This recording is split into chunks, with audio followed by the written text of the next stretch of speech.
Good evening and welcome to another ShareSoc webinar. This time our presenter is the Lowland Investment Company, and we have Laura Foll, who is one of the two managers of the fund, with us this evening. Hopefully everyone can hear me, and I appreciate everyone who's listening. Hopefully we'll get some good questions towards the end. If we flick to the first slide, I'm going to start by talking about the UK equity market backdrop and the UK economic backdrop before I go on to Lowland, and then hopefully that will set the context for you. So in terms of the equity market backdrop, the chart on the left here shows how do UK equities trade relative to the rest of the world. And remember that the rest of the world these days is pretty US dominated. So in a way, you could think of this as a proxy for how does the UK trade relative to the US.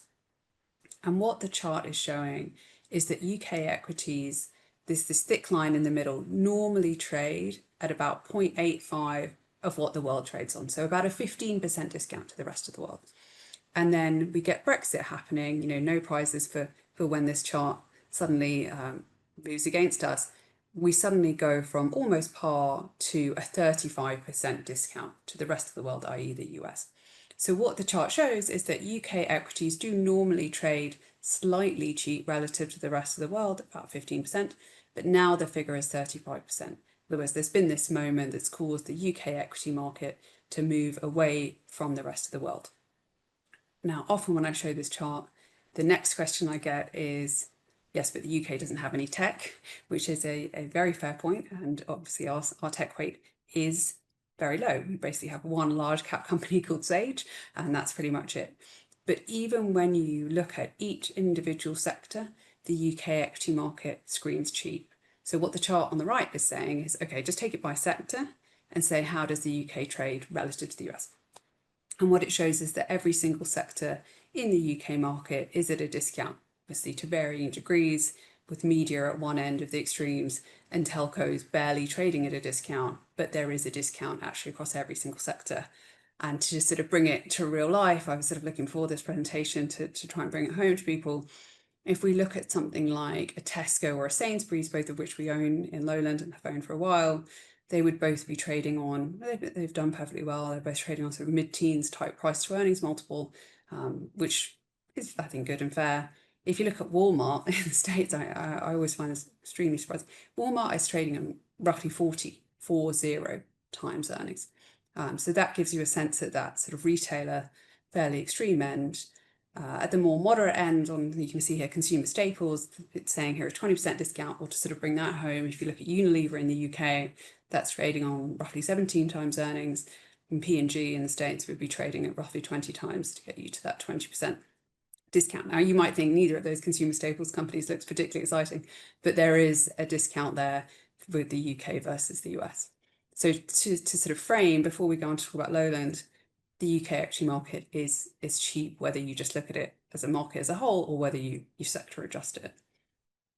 If we then flick on one slide, so what are UK companies and specifically UK boards doing about it?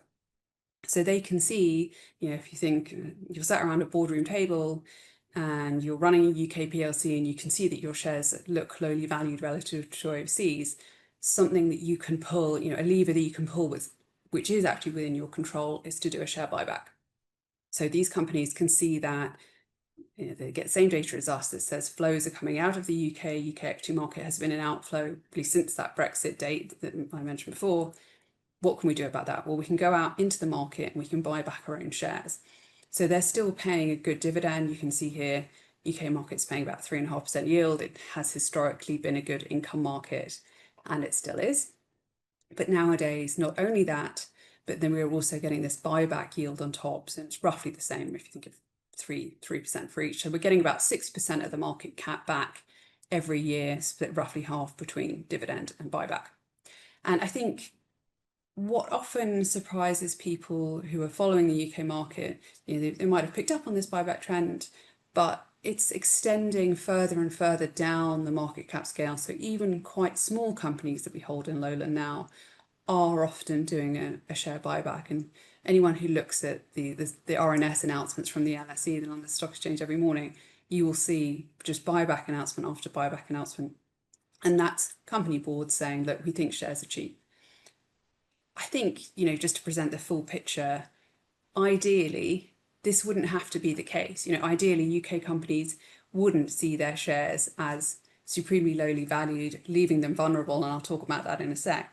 Ideally, you would see more companies like Next. We don't actually own Next, but Next, obviously a very good historic performer, good allocators of capital, have come out and said, we're stopping our share buyback because their shares have done really quite well and their rating has moved up to the point where they don't want to buy back their own shares. They want to allocate that cash elsewhere.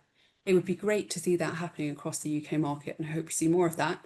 But for the time being, UK shares are lowly valued, and this is how companies are responding. If we flick on one more slide, this is why they're responding, because they feel vulnerable to being taken over. And these are the 5 takeovers that we've seen in Lowland in the financial year that just finished. Our financial year is to the end of September. You can see that in all cases, the premium of the takeover to the undisturbed share price was at least 25%, in some cases materially more, 50% in the case of Reynolds and H&T. And in each case, well, actually, it's a mixture. Some of it's private equity, some of it's overseas buyers, but in all cases, there is a decent premium. And this is a reflection of that first chart that I showed you, that is the UK at this big discount. I mean, actually, a 50% premium sounds like a lot. In one case, elsewhere in the UK market, a company called Spectris, there was 100% premium, 100% bid premium. So if UK equity markets don't correct the valuation anomaly themselves, we will continue to see this heightened level of takeover activity, in my view. If we then flick on one slide, so that's the equity market backdrop. Shares are lowly valued, and they're trying to respond. Boards are trying to respond by pulling the levers that they can, but they are and do remain vulnerable to takeover activity for as long as that valuation anomaly is there. And what's the economic backdrop? Well, if we look at balance sheets for a sec before we come and talk about inflation and things, companies and consumers have paid down debt. So on the left here, you've got non-financial, i.e. non-bank companies. The dark line is debt relative to GDP. And it will come as no surprise to anyone, I don't think, that debt was building up ahead of the GFC. So you can see that dark line building up into the financial crisis. And then we've seen a long deleveraging trend since then. So since 2009 odd, companies have been steadily paying down debt, and in the green line, building up cash deposits. So you've seen this real conservatism on the part of UK companies in that post-crisis period. And the consumer has been, so the consumer's on the right-hand side here, the consumer's been exactly the same. They've paid down their mortgages, they paid down their credit cards. And you can, with the consumer, I think you can have a debate about the extent to which consumers actually chose to do this, or the extent to which the banks have been much more conservative in their lending and have kind of forced this on the consumer. But either way, the outcome is the same, in that there has been this really quite steep deleveraging in terms of both the corporates and the consumer. If I was watching this, I would rightly say, well, hang on a minute, you've missed one big balance sheet here, which is the government. So there's no chart of the government balance sheet. Your government debt to GDP has risen. It's risen to about 94% of GDP. But that wouldn't put the UK as a global outlier, certainly compared to the rest of the G7. There are plenty of countries in the G7 that have a public sector debt to GDP that's over 100% compared to our 94%. And I'm sure I'll get a question about the budget, but if we think about the budget as needing to raise, say, 30 billion, if market estimates are right, 30 billion pounds, if market estimates are right, the UK economy is just under 3 trillion. So 30 billion, if done in a sensible, non-inflationary way, should not be enough to derail a roughly 3 trillion pound economy. Obviously, we have to wait and see what they actually announce. But just looking at the numbers alone, it shouldn't be enough to derail the economy. If we flick on one slide and talk a bit about inflation, we can see here, so on the left-hand side, we've got the labour market. And what the chart is basically getting at is that the labour market is easing. So we've seen unemployment tick up, we've seen vacancies normalise, we're increasingly seeing private sector pay settlements moderate, the public sector to follow, but private sector pay settlements are around the 4% range. Public sector is still 6%. That probably does need to come down. But what that allows is that at the time of filming, we've got a Bank of England meeting later on this week, and it's pretty much on a knife edge. Interest rates should be able to come down. We are seeing that labour market normalise. Inflation was expected to tick up last month. It didn't. It held flat at 3.8. That probably creates the path downwards. You can see on the chart on the right as we head into next year. So whether or not we get a rate cut at this week's meeting, again, we're filming in early November, I don't know, but I think the door is open to a December cut potentially, and certainly as we look into next year. And so that should, the Bank of England are very clear, all economists you speak to are clear, the base rate at 4% at the moment is a restrictive policy. If we see that rate come down, it should hopefully provide a modest, and I do mean modest, impetus for the economy to kick on. And then final slide on the UK economy, if we look at GDP growth, the UK here is the sort of short green line on the left. What it's getting at is that UK GDP growth, aside from obviously the anomaly of China, is very much just in the pack with peers.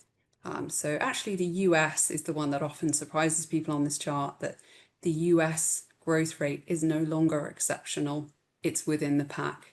So UK versus US GDP growth, there's really very little in it. And yet if we think back to that equity market valuation chart right at the beginning, there's a lot of difference in valuation and not a lot of difference in terms of growth. Where the UK has historically held itself back, in my opinion, and this isn't to say there's not other underlying problems like productivity and energy costs, and in no way denying that, but confidence has been a problem in the UK in recent years. We've had 2 successive years when the budget has created this uncertainty, this overhang. And it's reflected in surveys in that businesses don't quite know what to say. So what I mean by that is, if you look at the green line on the right-hand chart, the Lloyd's Business Survey, this is businesses being asked, how do you think your business is doing? And they say, actually, I think my business is doing okay.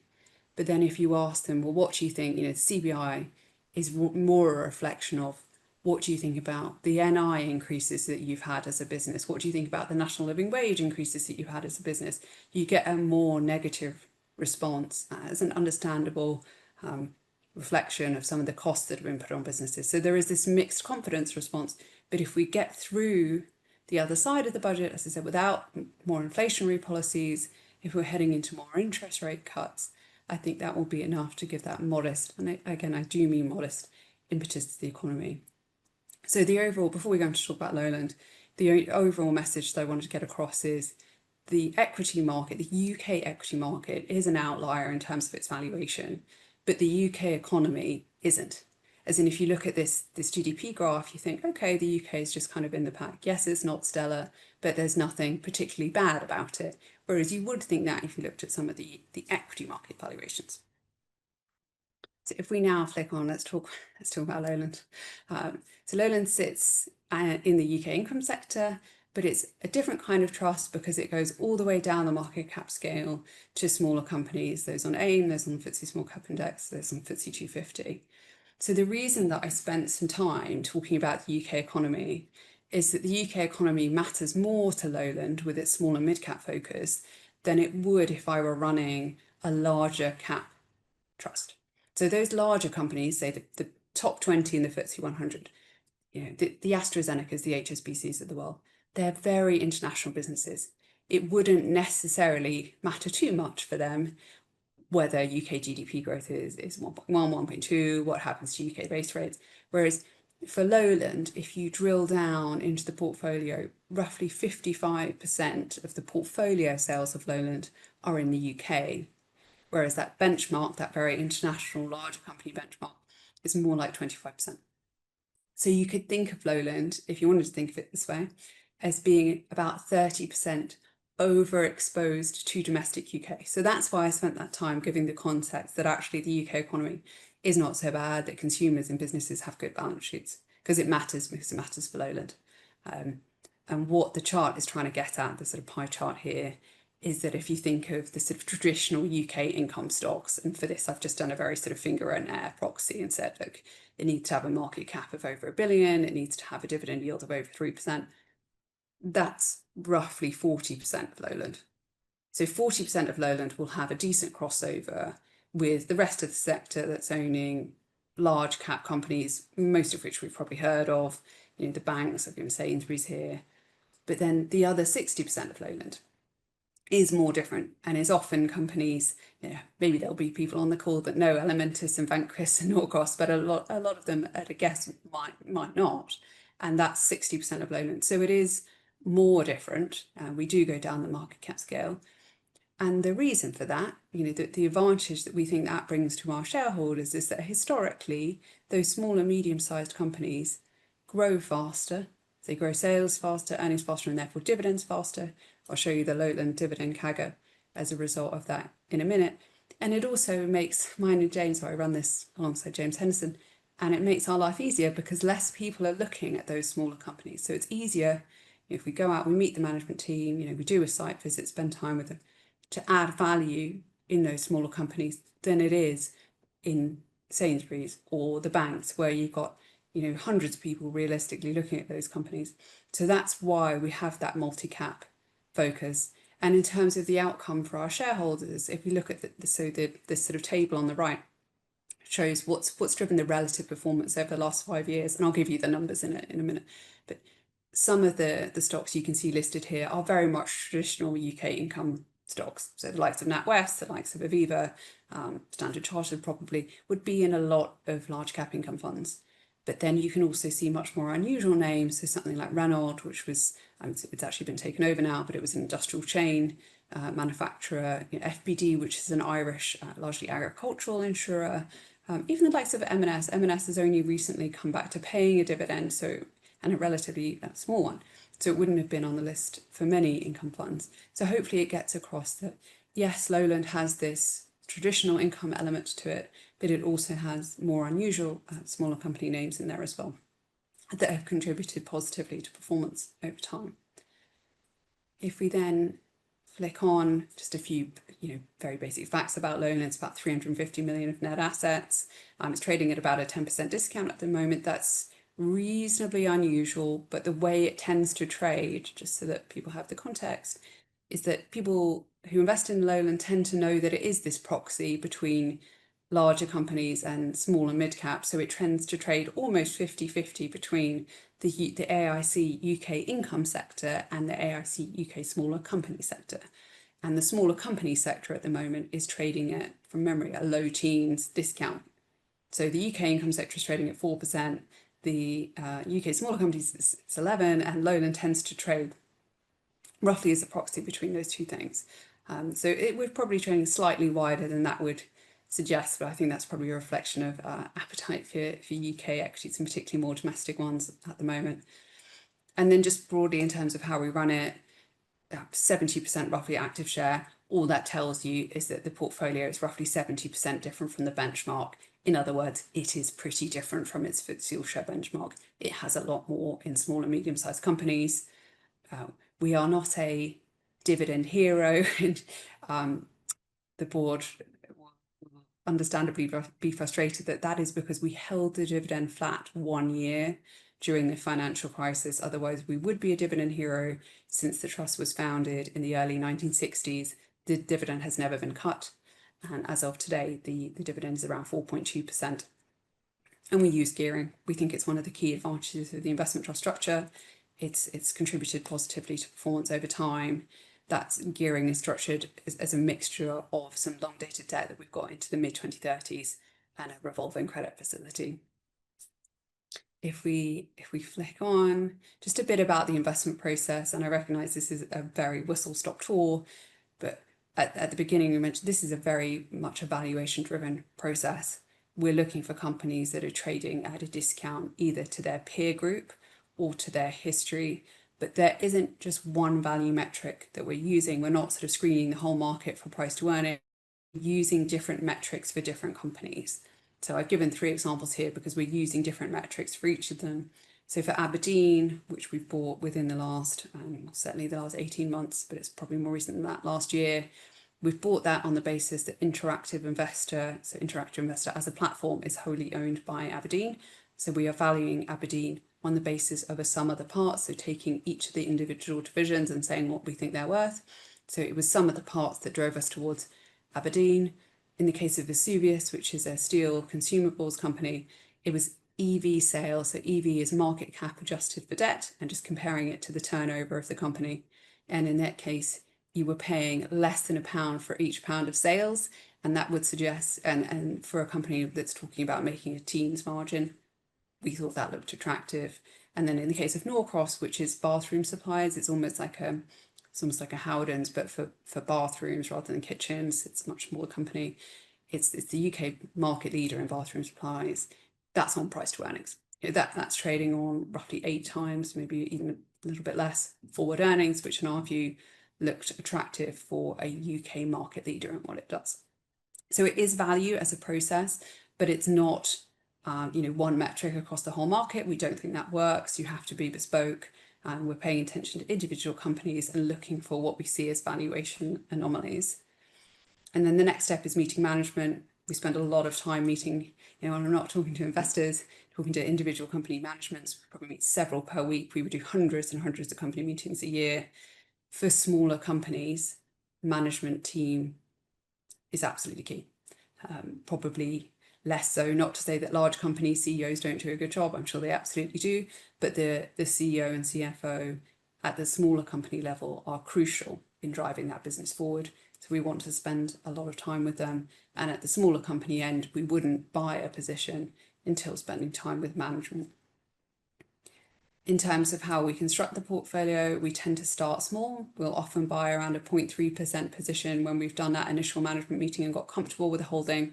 And then we will build it from there, because we do tend to be more contrarian, and we're often buying things when not every box has been ticked, but we think that on balance of probability, the shares are too cheap. So we will start small and then we will gradually build. And then at the other end, we're also going slowly. So when we think things might be reaching fair value, I've mentioned the food retailers a bit, things like Tesco and Sainsbury's, we are now gradually reducing those following a period of good performance and re-rating, but we're not coming in on one day and going, we'll sell the lot. We're gradually reducing and finding new opportunities at the other end. And that lends itself to a long list. So for exactly that reason, we've got just over 100 holdings. That's very usual for Lowland, because of exactly the process that I described, and that hasn't changed over time. If we then click on, so sort of what's that driven in terms of performance? These numbers to the end of August, but it wouldn't look too different to the end of September or October. The trust has outperformed. It's got a FTSE All-Share benchmark, which we recognise is not maybe the perfect benchmark, but is possibly the least worst option. And it's outperformed the benchmark year to date and over 1, 3, 5 and 25. You'll notice that I didn't say 10 there for the eagle-eyed, and that's because the 10-year number captures that de-rating period after Brexit, when Lowland was hit more than its peers, because Lowland has more, as hopefully I've got across, it has more in the domestic economy. So when Brexit happened, we didn't expect it, the market didn't expect it. Those domestic companies de-rated more than the biggest companies in the FTSE 100, which tend to be more international. So that hit Lowland more than our peers and our benchmark. So the 10-year is behind, but 1, 3, 5 we're very pleased with, as well as 25. Obviously, I can't take credit for the 25. If James were here, James has been running the trust since 1990, so he definitely can. What's driven the 1, 3, 5? It hasn't been smaller mid-cap. Smaller mid-cap, actually, the wind has been in our face in that smaller mid-cap has underperformed over that time period. What's driven the 1, 3, 5 has been stock selection. Things like M&S have performed well, things like Babcock in defence, and we've also had quite a number of takeovers. And takeovers, so of all the portfolios that I manage, Lowland does tend to be the most exposed to takeovers, and I'll very briefly try and explain why. And it's because we're looking for small and medium-sized companies that are paying a dividend and are therefore quite established and cash generative. And if that creates a pool that we're looking in, and in a way we're thinking about those companies in a similar way to private equity. So it often means that the pool that we fish in has quite an overlap with private equity companies that are looking to buy often those cash generative, quite conservatively leveraged companies. They buy it they often put more debt in order to get the cash out. So we're thinking in a way similarly to private equity, and it means that Lowland, people often say, well, it's a takeover, it's not repeatable, but actually Lowland in almost every year does have several takeovers because we're thinking in that way. If we then flick on, just talk about dividends briefly, we can go back to the early 90s. It's grown at 7% CAGR. You can see that it did clearly slow in that post-COVID period because we went through steep dividend cuts, particularly in smaller companies in that COVID period. And then at a trust level, we were effectively growing back into the dividend for a couple of years after that. We are now fully covering the dividend again. For those that have been following the trust closely, we have done a share buyback of roughly 20% of the company over the last 12 months. That has been earnings accretive, and we will see the full benefits of that in the financial year that has just started now. So we are positive on the outlook for dividend growth because we can see that that buyback has been accretive in the year that we're in right now. If we flick on, I think we've covered this a bit, the trust is at a discount. The yield at the moment is actually more like 4.2% following some decent performance. That's the P of the portfolio as at the end of August. If I update it to today, to be honest, it hasn't moved hugely, but this is as of Friday, the portfolio P is on 12-ish and the benchmark's on more like 14. So if we think back to the very beginning, look, the UK market is at a discount compared to overseas, and Lowland is at a discount to the UK, and the Lowland Trust is at a discount. So basically there's multiple layers. So UK market is at a discount, portfolio is at a discount, the trust is at a discount. There's multiple layers of discount there if you sort of work your way down the chain. If we then flick on, we might have covered this already, like small and mid cap. The UK is cheap, small and mid cap is cheaper, effectively.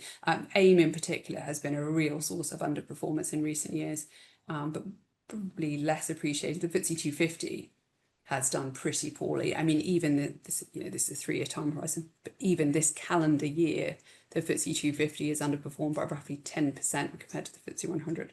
So there has been a meaningful headwind for small and medium-sized companies. And coming back to the economy, I think what it probably needs, or what it could potentially need, is for interest rates to come down and for confidence to be restored. I think that would help some of those smaller companies.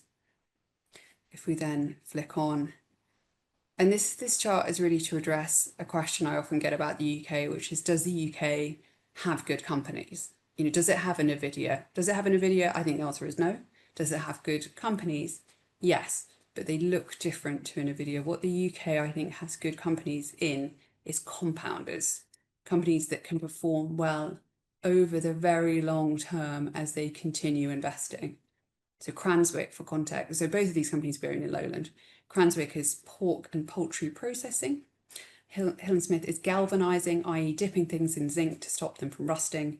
If you ask someone, what do you think the best performing shares that you've got are, you probably wouldn't say pork, poultry, dipping things in zinc. But these companies have taken very normal business models and turned them into extraordinary returns. We've got £1 here going to £8-9 in both cases over the long term. And they haven't done that through blowing the lights out in any one year. They've done it through gradually investing. So someone like Cranswick invests comfortably over 100 million every year in their capex. They've grown in pork, now they're growing in chicken, they'll grow in pet food. Hill & Smith have added galvanizing sites over time. Sometimes they've bought them, sometimes they've done a greenfield and done them themselves, but they've kept investing every single year. So it's that compounding type of pretty normal business. No disintermediation by tech. I think we'll all need to eat chicken, and we'll probably need to stop things from rusting, which I like, and I like that about both these businesses. So you can get very good returns from normal businesses run well, and I think that's what the UK market does well. If we then flick on, we've tried to give a couple of examples here of companies that we're adding to across the market cap spectrum, because sometimes people's eyes can just be drawn to large cap, and we wanted to give a couple of smaller company examples as well. I've been through a couple of these already. Maybe one I haven't mentioned, something like a card factory that normally raises an eyebrow because people have often been in the shops. It's trading on 7 times earnings. It's actually more like 6 times forward. It's paying a roughly 6% dividend yield that's covered. Management team are very in my opinion, good and experienced retailers. They've recently bought Funky Pigeon from M&S WH Smith, which gives them a good online offering, which they were historically lacking in. So these are the kinds of opportunities that we're trying to find. It's pretty low down the market cap scale, but it's in my view, a well-run business with scope for growth now online, that's not reflected in 6-7 times PE and a roughly 6% dividend yield. If we then flick on, this is more for questions at the end if anyone wanted to ask me, but hopefully the top 20 gets across that, yes, there's some traditional UK income stocks in there, the likes of HSBC, the likes of BP and Shell, GSK, but there's also some much more unusual names in there that would not traditionally be held in an income fund. Something like Irish Continental, which is a ferry company between Holyhead and Dublin, something like Senior, which is commercial aerospace components, things like Serica Energy, which is a North Sea oil and gas company. So hopefully that gets across. Yes, there's large cap in there, but it's a real blend of small and mid as well. And then just to finish off, and I'll hopefully have some questions if we flick to the next slide. The UK market's at a discount, just think about the layers of discount that I kind of went through. The UK market's at a discount, this portfolio is at a discount, and it's trading at a trust level at a discount as well. So there's 3 layers of discounts in there. And then if I was to think about where within the UK market I think the opportunity is strongest, the FTSE 100 in particular, the FTSE top 20, has performed very well. And I think if I were to say, look, where in the UK market do I think is most attractive, I think despite the budget overhang, etc., I would point more towards the domestic smaller company end. That is the area that's underperformed. There's often, like I said, very traditional but well-run, conservatively managed companies in there that aren't getting that much attention at the moment. And the trust structure is better for that. It's challenging to hold more illiquid shares within an open-ended vehicle, but with a trust structure is well suited to owning that more smaller illiquid domestic company. So I'll finish there and hopefully we'll have some questions.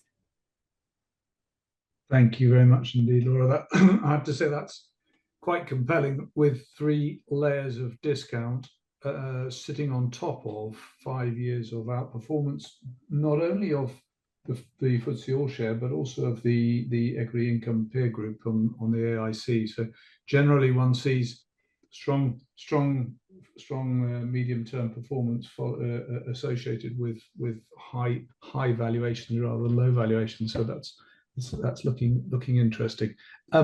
Question from the audience: is the increase in takeovers, and you sort of addressed this, allied to the lack of IPOs, posing a problem for you? Are you struggling to find new companies to invest in? Yeah, it's a very, very good question. And it's what I'm spending most of my time on at the moment. So those 5 companies that I put up, these are the ones that have been taken over recently. We've spent a long time getting to know those companies. Something like an Epwin, which still makes door and window frames. We bought that company at IPO, and I have met that CEO countless times. So now it's about finding a replacement for that idea, and realistically, and being very upfront, that takes time. We don't want to rush into new ideas. I've got a long list of companies that I'm working through at the moment, some of which have now made it into the fund as that starter kind of 0.3% position, some of which I'm still doing some work on. I'm not struggling to fill the hopper, but I don't want to see this trend go on for years. So at the moment, am I struggling? No. But I think, again, I always want to be upfront. If we were to see this carry on, the pool is shrinking. No one can deny that. There aren't the IPOs that are coming. They're few and far between, and we haven't participated in any of the IPOs. They're not quite our kind of company yet. Hopefully we will see some that are our type of company. So I wouldn't want to carry on. I'm not struggling right now, but I wouldn't want it to carry on. That's why I say hopefully we do see companies see their valuations go up, and we do see things like companies stopping a buyback. I really hope that is the outcome.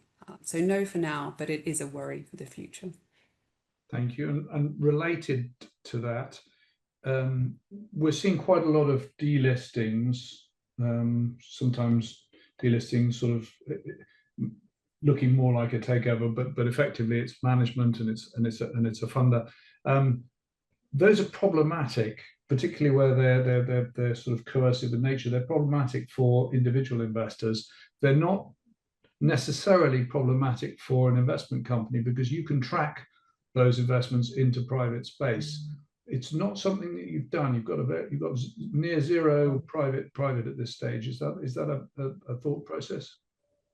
So we haven't held any companies that have chosen. I mean, I think the first thing to say is it's very few and far between. I mean, most of the times when we see delistings, it's, you know, to go onto the New York Stock Exchange or something and try and get an arbitrage on that. Very, very rarely do we see companies delist and go into the private space. But obviously, at the very small cap end, you do occasionally see that. We would not think kindly on that. Obviously, that takes away the liquidity for investors, and generally the reception tends to be very negative. So where the free float is high enough, hopefully shareholders would have the ability to vote against, and we can certainly do that. So no, we have a very, very small weight in private companies. We have one in Oxford Science Enterprises, which is effectively it's like IP Group. For anyone that knows IP Group, it invests in portfolio companies from Oxford University.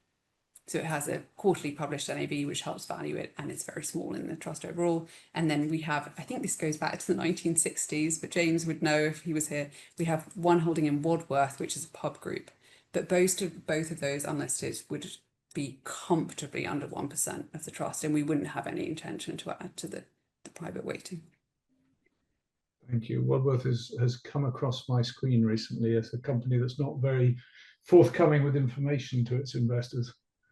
So question from the audience, could you talk us through what additional resources are available to you at Janus Henderson? Do you have a team feeding ideas to you? And I'd also like to add on to that, if you could run us through the decision process between yourself, James, and any others. Yeah, so on the team so it's James and I that run the fund as the two fund managers. In terms of the wider team, I sit on what's called the Global Equity Income team at Henderson. It used to be the Value and Income team. I think some people on the call would probably know some of the other fund managers on the team. So I sit next to Joe Curtis, who runs City of London. Also on the team would be the likes of Alex Crook, who runs Bankers Investment Trust. We'd have Ben Lofthouse, who until recently run Henderson International Income Trust. So there's a lot of investment trust experience on the desk. There's 12 of us. Some are analysts, some are fund managers. So there's a support. So beyond just me and James, there's a couple of analysts and a lot of very experienced UK equity income fund managers on the desk. And then beyond that is clearly broader Janus Henderson, where we have sector-specific analysts covering every global sector, whether it's financial, pharmaceuticals, etc. We don't have to follow their recommendation, and they don't tend to cover down the market cap scale. So they would have a view on GSK, AstraZeneca. They wouldn't have a view on Marshalls, Ibstock, sort of smaller companies. So that when it comes to the smaller companies, it would be more me, James, some of the analysts on the desk, and then we also have a smaller companies team at Janus Henderson who run Henderson Smaller Companies Investment Trusts, and that would be Indri Van Heen and Shiv, for anyone that knows that team. So there's a huge depth of coverage at Janus Henderson beyond just me and James, who are the portfolio managers. In terms of the actual day-to-day, who is making the decisions, it is me and James.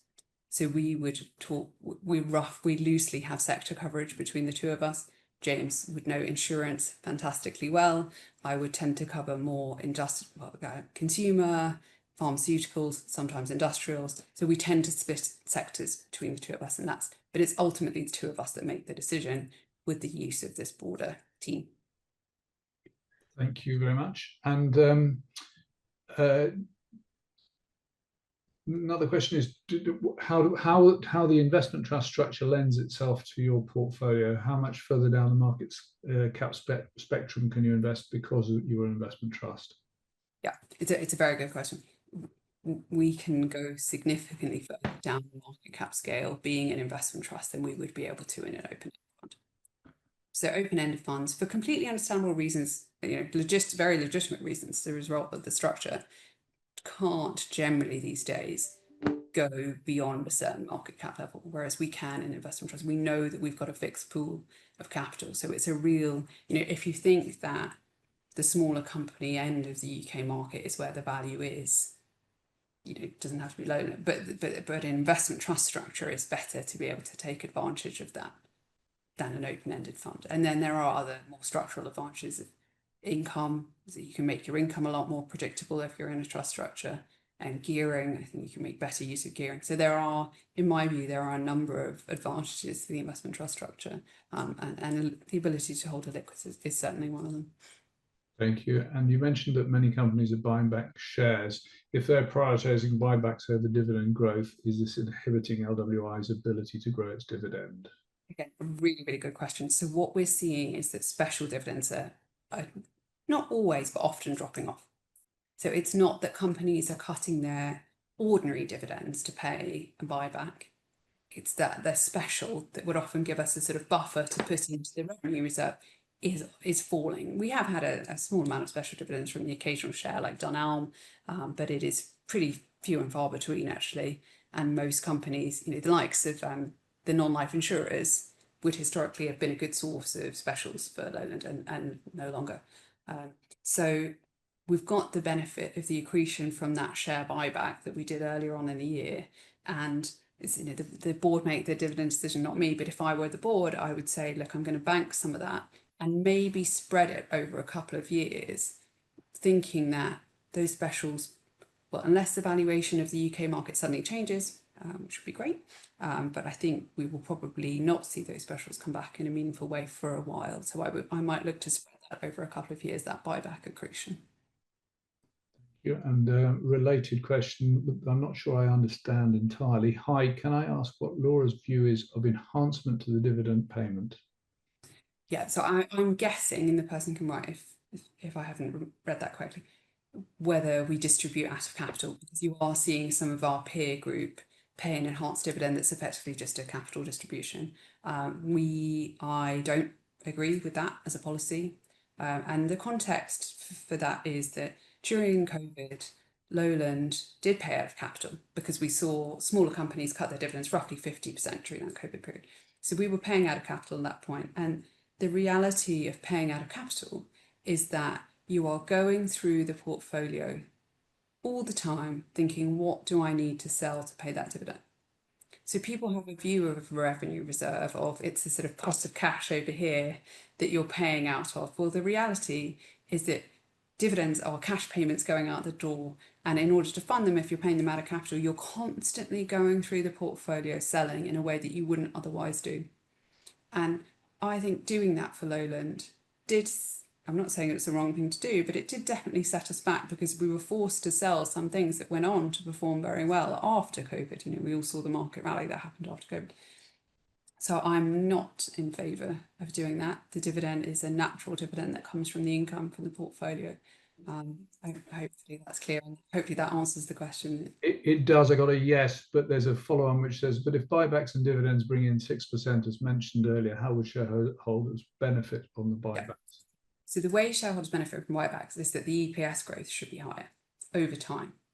So those companies, in buying back their own shares, they're shrinking their share count. So your EPS growth should go up. So the value of the company. So effectively, you get it back in, all being well, you get it back in capital rather than dividends, because that company, for each individual shareholder that didn't choose to sell into a buyback, that company is worth more for you.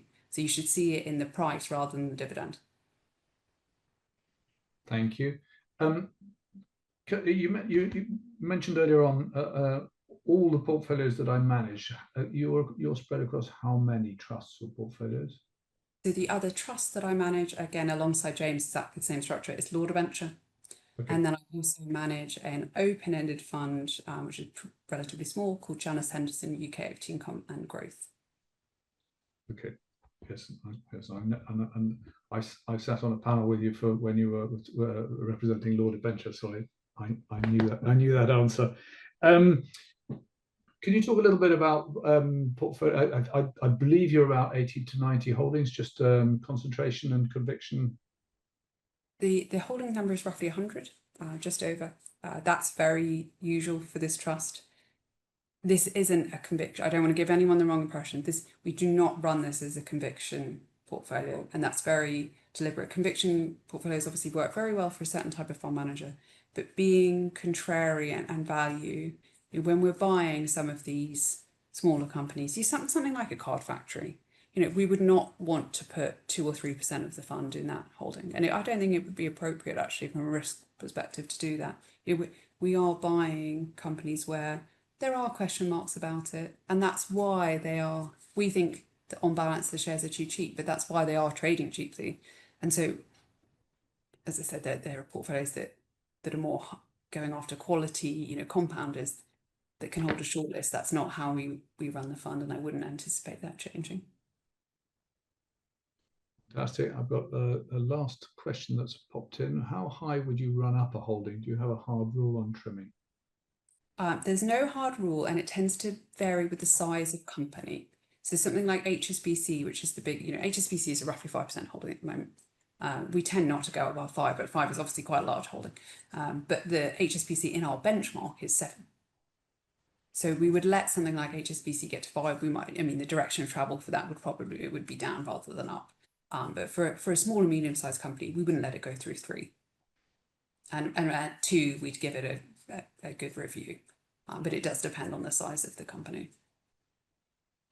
Fantastic, thank you. I have no more questions on screen, and I've run out of my scribbles. So, Laura, thank you very much indeed. That's a fantastic presentation. As I say, very impressive performance history and valuation. So, looking interesting. Thanks for having me. Thank you.